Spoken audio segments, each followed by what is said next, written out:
Alright everybody, in this video I'm going to show you how to include padding and border in the width when you are making, just how to do that actually.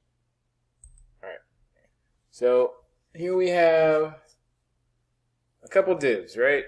And so let me drag them next to each other. See this? Yeah, left and right. Okay. And alright, so the first thing I want to do is give these guys a background color. So let's see, they're both divs, so I'm just going to select both. Oh no. I want to do them individually. So one has a class equal to left, so I'm going to do left. And background color. So one is going to be let's see. Hey, how about light blue? And then the other one, so we'll do right. Background color will be light sea green. Fine. Good enough. Okay, so now we have some beautiful colors for these guys. Alright, and then let's give them both a width.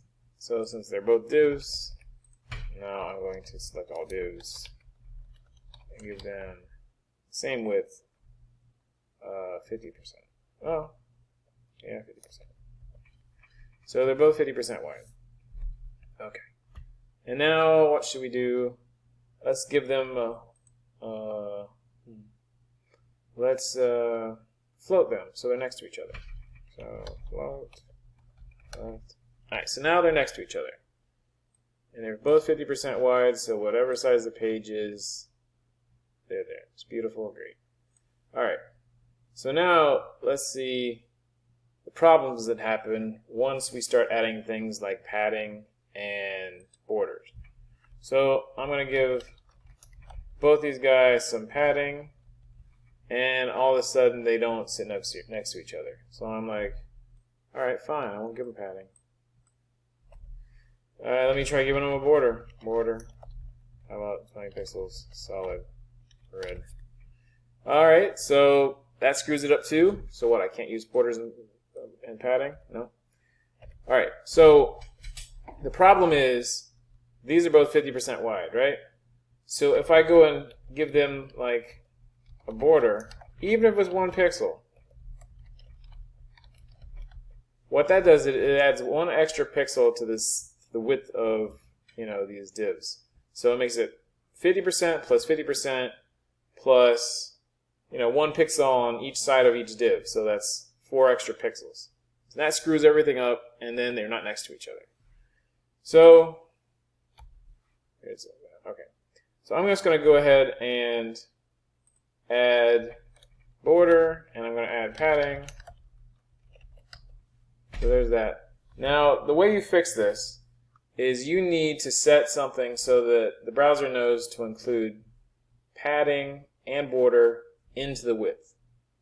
And here's what you need to set. So it's called box sizing. Box sizing. And then the value you want to use is border box. So what that does is it takes whatever the border is and whatever the padding is and includes it into the size of the width of of whatever the element is. And usually what you want to do when you're working with box sizing is you don't play around with using it for just one thing like a div. You usually want to use it for every element. So like you'd use this universal selector to select every element. Like that's how you usually would do it. Alright? And that's how box sizing works.